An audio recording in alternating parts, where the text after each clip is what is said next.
Hey there, this is Mike Durr, Kingwood Mortgage Guy, and I am here live with you for today, August 30th, 2022. I expect my good friend Joe Salas to be here any minute, and I want to thank you for showing up to this live event. Boy, I tell you, there's a lot of news out there, a lot of things going on in the real estate market, and most of it's good, most of it, I guess.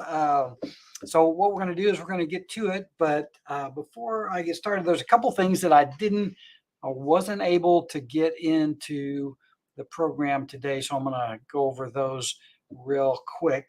Is one of the things that just happened not too long ago is HUD makes major policy change on FHA loans for DACA dreamers. Now we knew this was going to happen once the new people got in the administration, but officially, based on this document, let's see, how's that go? Yeah, there you go. DACA can now do FHA loans, and that's a big deal. And I wanted to mention that, particularly, there may be some people out there. DACA is the dreamers that. Oh wait, look, Joe made it. Hey, brother. All right, Joe. What's going on, Mike? No, just everything. I actually had a little bit of technical issues here before you got here. That's what caused me to be a little bit late. But I was just explaining to our vast audience of one or two or whatever about the DACA. I don't know if you knew about DACA, the Dreamers, but they are officially able to do FHA loans now. Oh, excellent. And I personally think that's a pretty cool thing. Think they deserve that. And so anyway, but that's what that's going. What's going on with you? Making lemonade, man. I see you got some lemonade shirt going, and life is good, huh? Yeah, that's it. Got clear to close today. CD issued, closing on Friday. So Nice. excited about that one. That one's a good one. Clear to close, man. We do the happy dance when we get the clear to closes. That's for sure. Okay. I've got a ton of stuff on this. I mean, I had to really think about what I wasn't going to put in here just because there's so much going on out there. So what I'm going to do is I'm going to bring this in. We'll try to get through it as quickly as we can. And if you wanted to respond to us, you could reach out to Joe. Joe, how do they reach you today? They can get me on the telephone's probably the best. 346-224-4224. Let me see if I can put you up there. Yeah, there you go. There you go. Yeah, I'm operating off a different computer. One of my technical issues is my laptop, which is what I normally use, decided it needed to re-up, you know, how the spinning line thing. And that was 15 minutes ago, and it's still spinning. Yeah, it ought to be really well rebooted, I guess, here for a while. So we're on the desktop today. Okay, and of course, I'm Mike Durr, Kingwood Mortgage Guy. I love to help all my people, my customers. And Joe, I got a interesting story. I can't share it on the air, but I do want to tell you about it. I just want to get your perception of it because it's been an interesting week. Yeah, man. Call me after the show. We'll talk it through. Crazy stuff. All right, I am going to put this. Let's see. I think it's up there. Is it not? What this better? Let's see if this is going to work.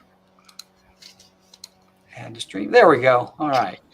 So this is what is on the agenda for today. Some hilarious humor as usual. And for those that watch the show, we hear a lot of comments about how funny that Mike and Joe can be. That is funny right there. That's it makes me laugh anyway. That's what counts. Also, I always like to talk about the zero down grants for heroes, first time home buyers, public servants. This section talks about a bargainer's market. And when I looked at that word bargainer, and there hadn't really been anything in real estate that seemed like a bargain in some time. So this may give you some hope. We're going to talk a little bit about what's going on. There's some positive stuff. Credit score. How many of you guys have heard about the Experian Boost? Have you seen that? The Experian Boost? I think I've seen something like that. I log on to Experian and check mine.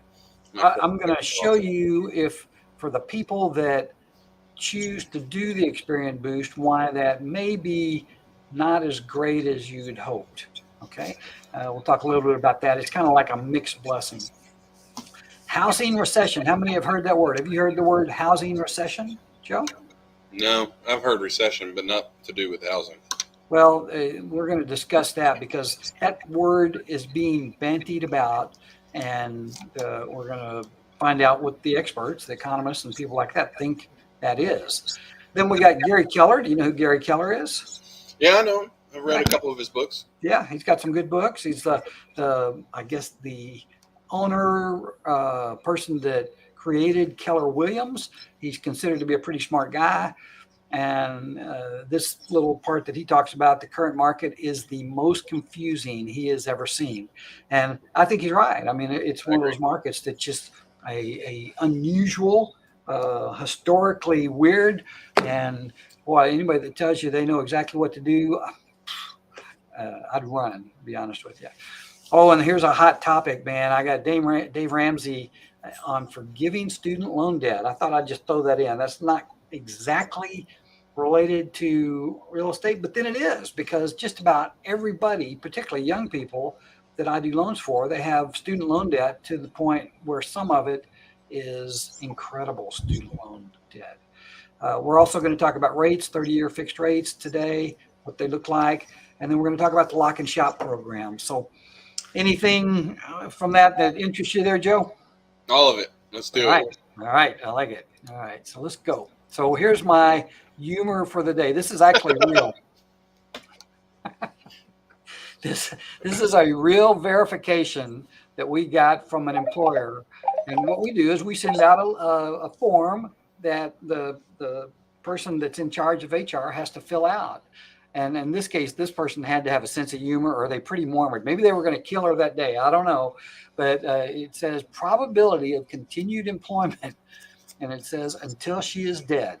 And so I'm thinking to myself that she had a job for life there. So, anyway, for real estate guys, I thought that was kind of funny. But That is funny. all right. Who qualifies for this grant program? Well, we talked about this briefly, and it's one of those unusual programs. It's a grant. It's not anything other than that, where you don't have to pay it back. It's for first-time homebuyers. It's for school district employees, medical workers, policemen, firemen, military, public service.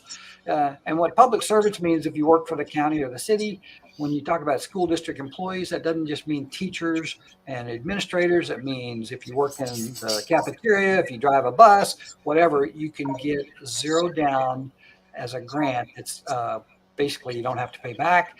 And it's an FHA loan. And there's mixed blessings about doing these type of programs, which myself and or Joe will be glad to explain to you if you choose to do this or if you need to do this. Now, the one thing that I will tell you why I even bring this up, and I didn't always do these type of loans, is because I still believe that you can buy a house today and come out on it. I mean, it's just one of those markets that when you look at all the parameters, it's not like it was 3 months ago, but it's still pretty darn good.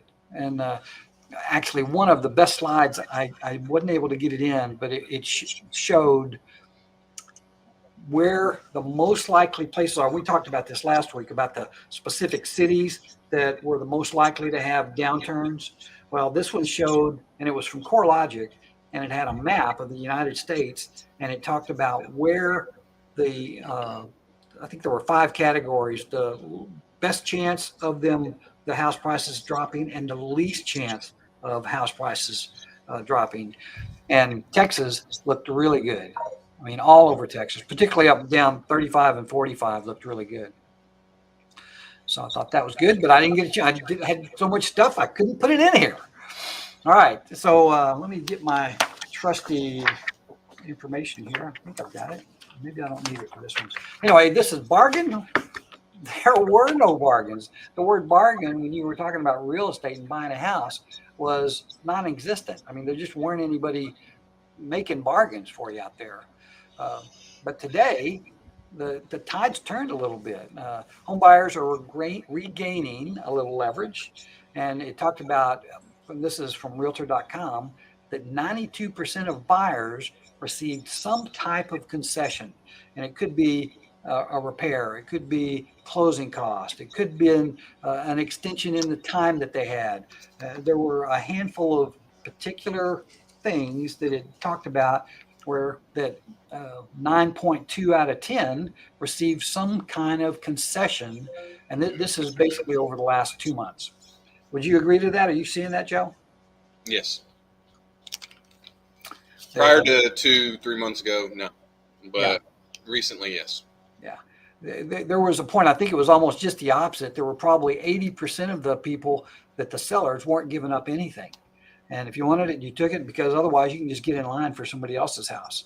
And that's kind of what that was like. Homes sold above asking is down to 69%. I think the number prior to that was 80% of homes were sold above the asking price. So it's still not completely going away, but it's down substantially. And that's an encouraging word. And the same thing could go, and I didn't see the stat on this particular article, but it was that the number of homes that have multiple offer has dropped. They're still out there, but they're dropping dramatically. Uh, Buyer inspections are up. There were a lot of homes where people were uh, to get the contract accepted, they would waive the inspection. Did you see much of that? Like, obviously, you're in Um, the business. it's not anything that I would recommend on the buy side. So none of my buyers were doing it, but on the sales side, one of the tips and tricks that I lend towards my listings, the sellers, is to have the pre-listing inspection done prior to listing, and it raises the probability that the buyers may, um, you know, forego their option period. But as a buyer's agent, I don't necessarily recommend that. Yeah, I personally think that's the worst mistake somebody could make when they're buying a house, is to waive an inspection. And just on the little transaction that we did in May, that I'm fully vested in getting an inspector to go through and look at the house, so that as a seller, I would know what should be addressed prior to the sale of the house. And that might be the only reason that somebody would waive an inspection, is if there was already one that would been done recently. Yeah, I'm a big advocate of that, and that's why I think you're such a valuable person to have on here, is to kind of accentuate that. I will share with you. I invited a not a realtor, a appraiser, to be on the show today. He couldn't make it today, but I think we'll get him on here. But this is a friend of mine that I've known for a long time, and I thought the appraisal, I think there'd be some input, valid input from somebody with appraisal experience and what's going on in his market and what they see. I thought that'd be an interesting way to look at it. So we may see him in the future. Sellers refuse to pay for buyers' repair drops, and so this is kind of a classic example of when the arrogance of the seller, when they knew that they didn't have to do anything except put a for sale sign on it. If somebody asked for them to do repairs, well, they're starting to make repairs now. And then the last part of this is homes are continuing to sell quickly. There's still a market out there. There's still a substantial disparity in the number of people that are looking for homes and the number of homes that are available. And that's why we think that this is kind of an unusual market. Even though interest rates have gone up, the cost of housing has gone up, but there's still more people that want to buy a house than there are houses out there. And when that happens, it's going to reduce some things, and we're seeing that, but it's not going to have anything dramatic as far as the way that houses are sold, bought and sold. They're still going to, from the report I saw, there's still going to be 5.1 million. That's a conservative number. 5.1 million homes sold this year in the United States. When I think last year it was in like 6 million. So there's going to be a reduction, but that's still a lot of homes for sale. All right, so this is my Experian Boost. Is it good or is it bad?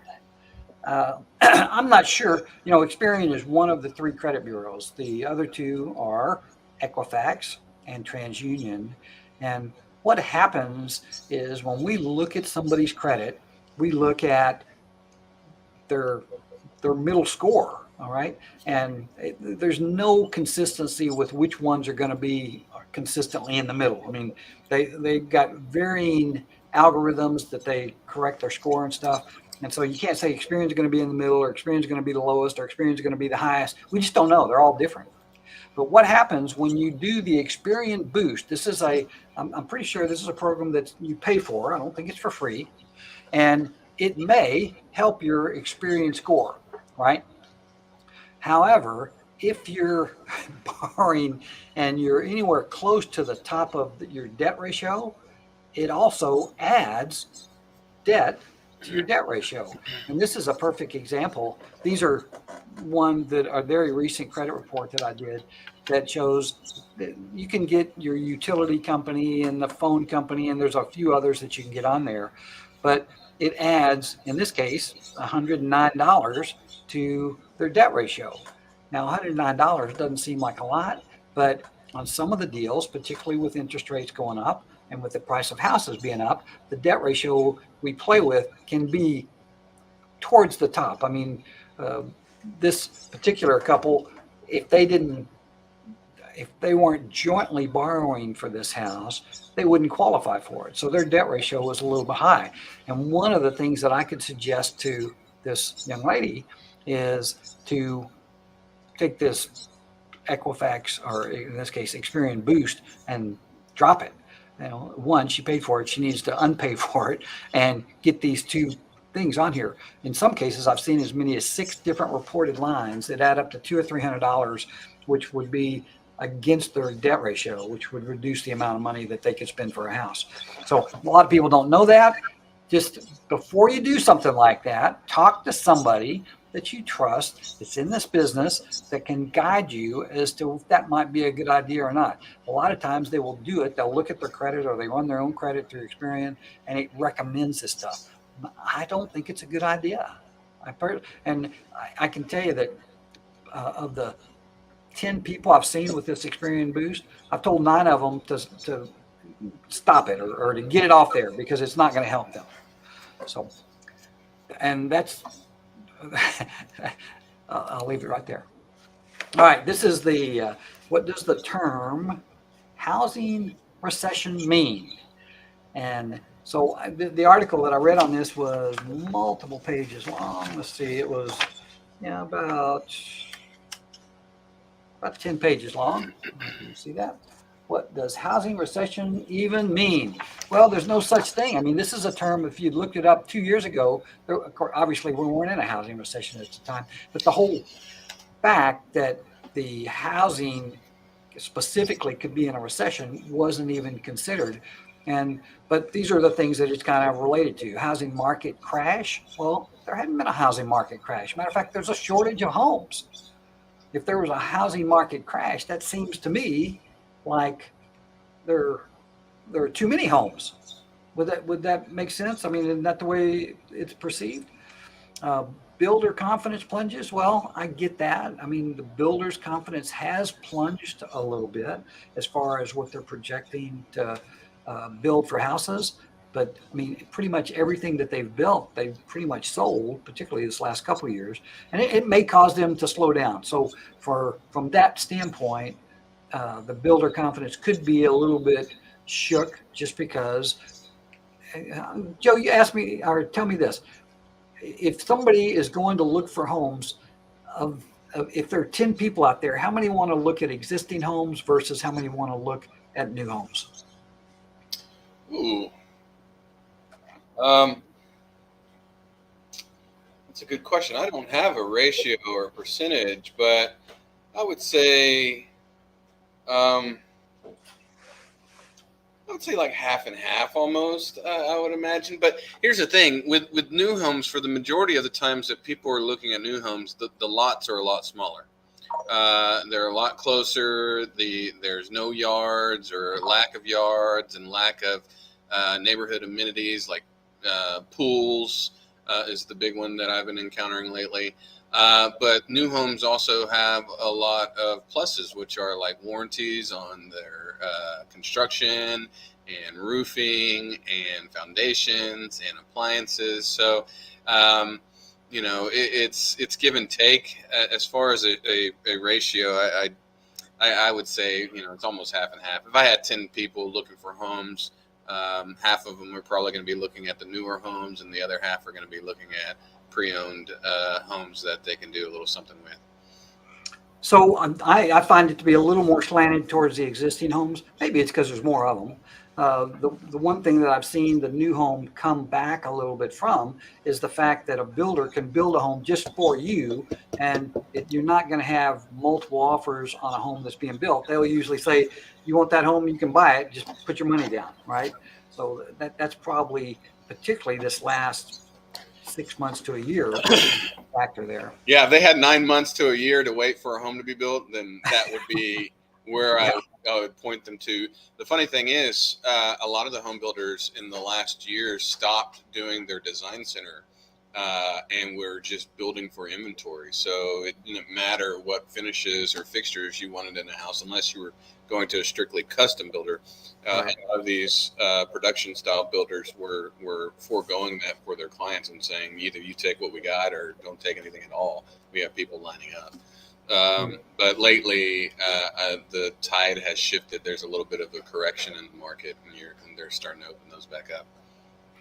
Yeah, there's never a dull moment. So home sales projected to fall 16.2%. That's a big number. I mean, what would that represent? Maybe 1/6, 1/7, something like that. But what it doesn't tell you is that we probably just come out of the biggest year of home sales that we've had in a long time. So to me, that tells you that housing recession, no, how about a little bit, a move back to what's normal is probably closer to the mark. The fact that, well, I don't want to get ahead of myself. So economic slowdown in the housing sector, well, again, the sector, I don't know what you would call that. There still more buyers than there are homes to sell. So I'm not sure that's correct. Fewer home sales? Well, fewer than what? Fewer than the ones last year? Yeah, that's right. Lower housing starts? Well, the increase in parts and materials and all the stuff with the higher interest rates, that's going to lower the number of, just like we talked about before, the builders have lost a little confidence in just going full bore towards building anything they possibly can. But I honestly see this as more of a return to some type of normalcy. And I think it's still a good market. I mean, if you can get in a houses between 5 and 6%, which is where it's going. I mean, I'd love for it to go back to the 4s. I'm just not sure we're going to see it for a while. But I do think that this is still a very good time to buy a house. I think you're going to appreciate, and particularly in Texas, we're going to appreciate. Give me your cut on Texas and why. Why would you think Texas would be a better place to buy and own a house than maybe somewhere else? Obviously, it's the cost of living.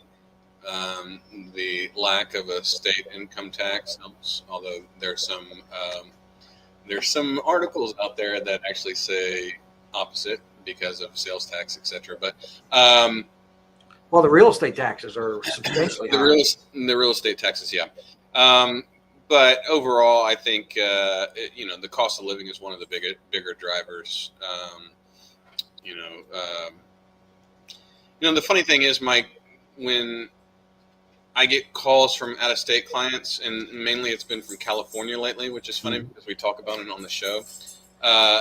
They're also looking at education for kids and saying that our education and school systems rank higher than where they're coming from. So that's something to keep in mind too. Yeah, that's a big one.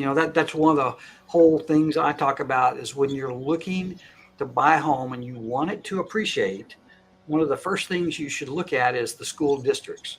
Yep. Because people want to buy houses where their children are going to be educated in a exemplary manner. Not just, they don't want a medium school, they want an exemplary school district, and there's not that many of them out there. So that's one of the first things that I think is worth. But the whole thing about housing recession, since I report about news, I mean, I look at this news when I'm putting this part of it together, and these are very dramatic and negative type of articles. I mean, recession and downturn and blah, blah, blah. Rates are up, prices are up, people are out, people, it can be Yeah. overwhelming. And I think that everybody's just jumping on the negative, but there's still a lot of positive in the housing industry right now.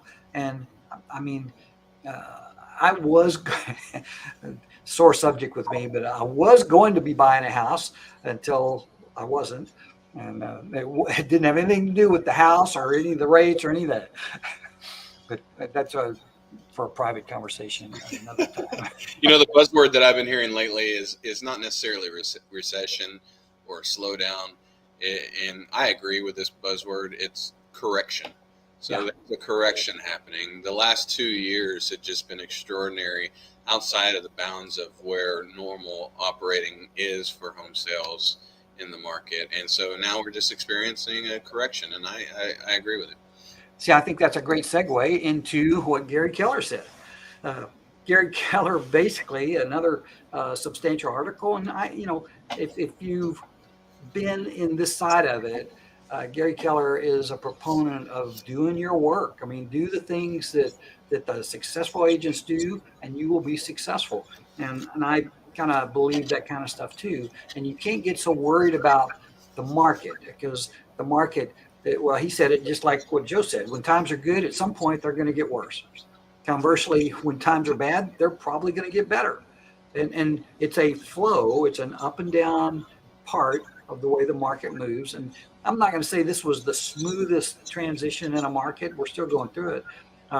The increase of interest rates was unprecedented, as rates have never, at least in the lifetime I've lived, and I don't think anybody's lived, gone up as quickly as they did in the short time that they did.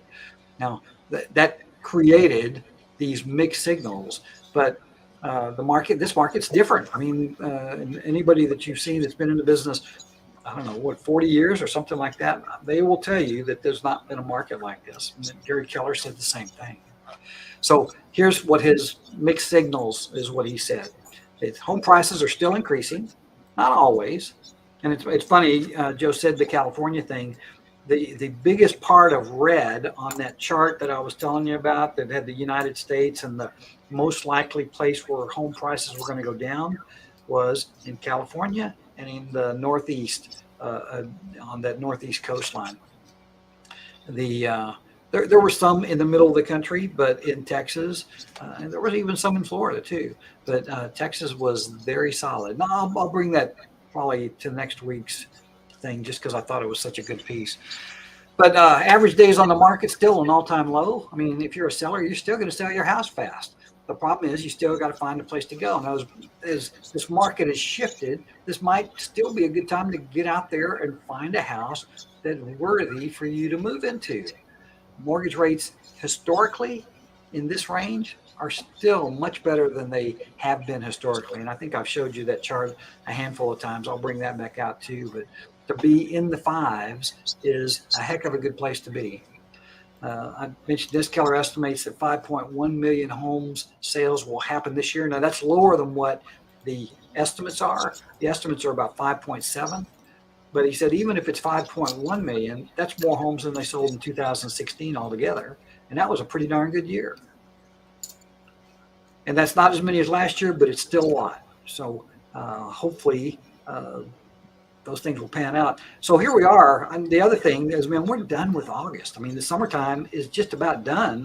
We've got a couple days in school. Well, no, school's already started.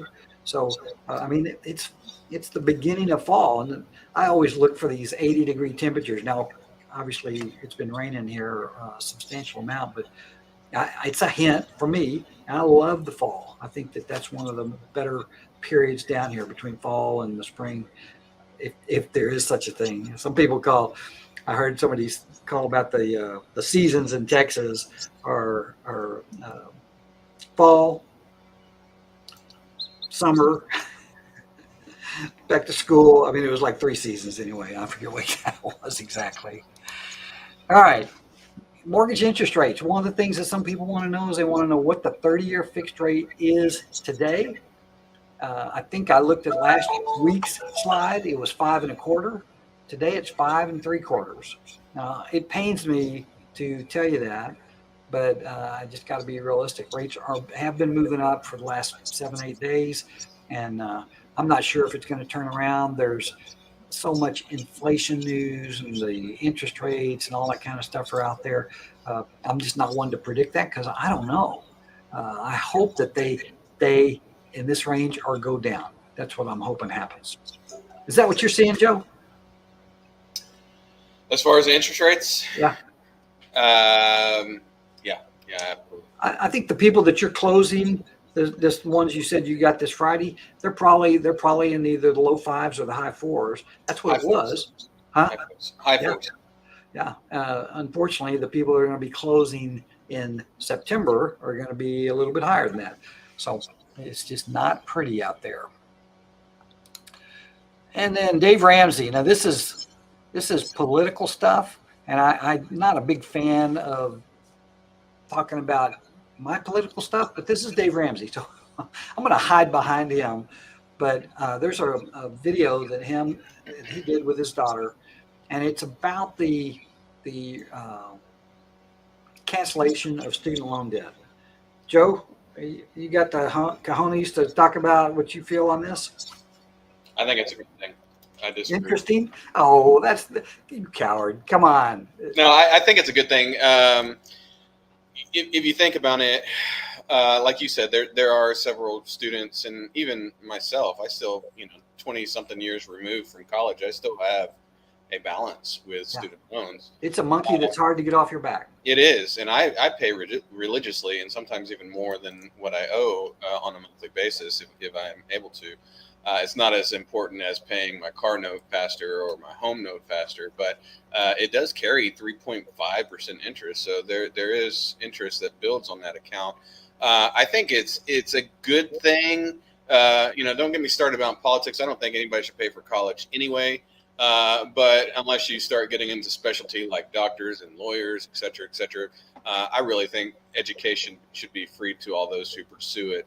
But again, that's more political than anything else. But as far as this topic, I think it does help alleviate some of that monthly expenditure that potential clients could have. And if that is, and let's say for my example, I pay $200 a month for my student loans, and I've been paying on them for 20 some odd years, right?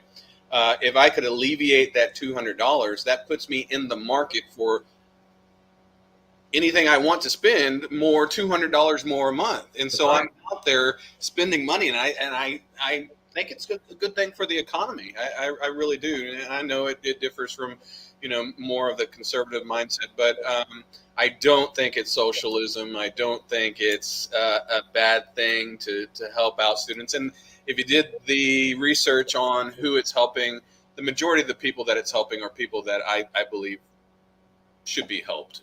Less than $75,000 a year income, mainly. It's 125 actually. Well, no, yeah, that's who qualifies. But the people that are going to be receiving it, 90% or more of the people receiving this would be people that make less than $75,000 a year. Is what they did the research on. So, aside from politics and whether or not it's right or wrong, and we could go down the road with that, but I don't want to. I think it's a good thing, in my opinion. So, like you, I'll be a little cowardly, and it's good for those that are. I mean, think about it. I mean, the whole thing about student loan debt. I don't know what it is about student loan debt. Is you can try hard to pay it down, and it just doesn't seem to go anywhere. It's like you're paying, and the interest rates aren't high. It's just that they're amortized over such a long period of time. It doesn't seem like they go down. And I think it's a valid thing to have student loan debt. But the problem is, according to Dave Ramsey, and again, I listed high points here. Is first, he says it's a political ploy by the current administration. And I guess it is. I mean, that would sure make people that had student loan debt want to vote for the guy that just relieved them of $10,000 to $20,000 worth of student loan debt. Yeah, but that could be said about anything, really, right? Anything that a political party who's in charge does they could label that like, when the last administration helped the farmers at the beginning of the because of the, that could be seen as a political ploy, even though the farmers needed it, right? That's Yeah. I think that could be said either way. Well, that's the next thing is Dave Ramsey says he's happy for those who take advantage of it. He's Absolutely. all about getting out of debt, getting completely out of debt.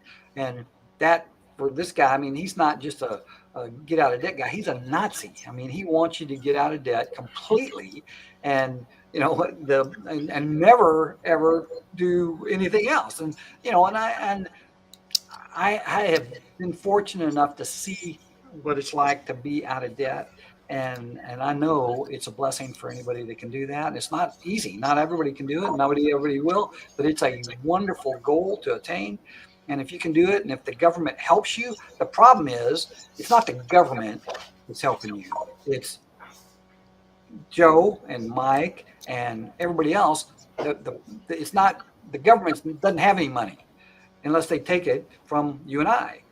And what they're trying to do right now is they're trying to do what's the thing, the inflation thing. They're trying to reduce inflation. Well, and they just filed this bill that really didn't do a lot to remove inflation. That's the name of the bill. But now this is not something that's going to reduce inflation either. And again, so that's where he came from. He said, not me. The people that are angry are going to be the ones that paid their debt. And then just like Joe's paid a ton of money on his debt. I paid for one of my children's student loan debt. It wasn't a huge amount, but I paid it. And I'm going, and then he asked this question. I thought this was a good question. What about the guy that gets a student loan next week? Is he going to get his paid for? And the bottom line is, who's actually paying the debt? Well, it's you and I that are paying that debt. And this is the struggle that I have, and I see this a lot, is we've got people that have amassed hundreds of thousands of dollars, not just $100,000, but let's just say $100,000 worth of student loan debt. And sometimes they don't finish, which is a crime. And you go, golly, that's a lot of debt. What were they doing? What were they spending that money on? And then the other ones are that they did get out of college and now they're a school teacher. Now, let me tell you, I look at school teachers, and I love school teachers, and that's what I chose to get my degree with, as public servants. And if there's anybody that should get their debt maybe removed, it's the people that serve the public. And I would have less of a issue removing their debt, but I'm not sure $100,000 to get a student or to get a teacher's degree is a great trade, because they're never going to be able to pay that back. See, I'll take it back a couple steps and ask, why the hell are we charging somebody $100,000 to get a teaching degree, right? That's the issue. That's the crux, in my opinion. Yeah. Is why if somebody seriously wants to pursue education, why are we charging them for it? And that has yet to be answered. And I do see the other side argument where if somebody paid it, then what's but that gets too political, so we'll take that off. All right.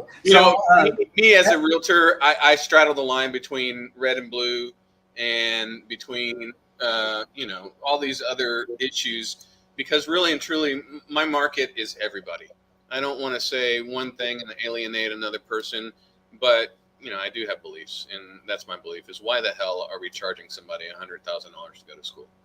Yeah, I get it. And I knew it was going to be a little sensitive, and I didn't know really what yours was, mine was, and it doesn't really matter. It's what people is. But I think it's so worth talking about. No. And boy, we went way long today, and I'm glad I didn't put those other slides on there.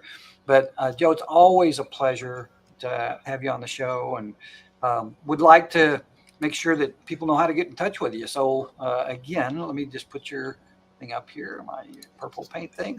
There it goes. Hey, Mike, I want to show everybody this. I just got my cards in. You probably can't see it because it's blurry. But as we talked about a few programs ago, I am now qualified to help people transact in commercial real estate. So Commercial, nice. if anybody is out there needing to buy, sell, or lease commercially, give me a call. 346 Hey, Joe, I think that's 224. I think that's a great move. I think there's a very good market out there for commercial stuff, and I know you're going to do well with your background and stuff. And I just, yeah, we'll promote the heck out of that. And for me, gosh, I'm just a Kingwood mortgage guy. The best. I'd love to help you. You know, I listened to something today, and I was talking to a couple of the clients that I'm working with, and somebody said, you know, you should ask them what I can do to help this process be better. And I thought that was a really good question. So I used that today, and I'll try to use it some more just to find out, because this is a stressful period when you're going through a loan. There's all kinds of anxiety, even if you don't hear, and you know you're wonderfully qualified, you still stress a little bit about it. I know, because I've been on all sides of it. But so glad to be able to have a voice and give Joe a voice, and just hope that if you need either of our service, we'll be there for you. And on that note, we'll talk to you next week.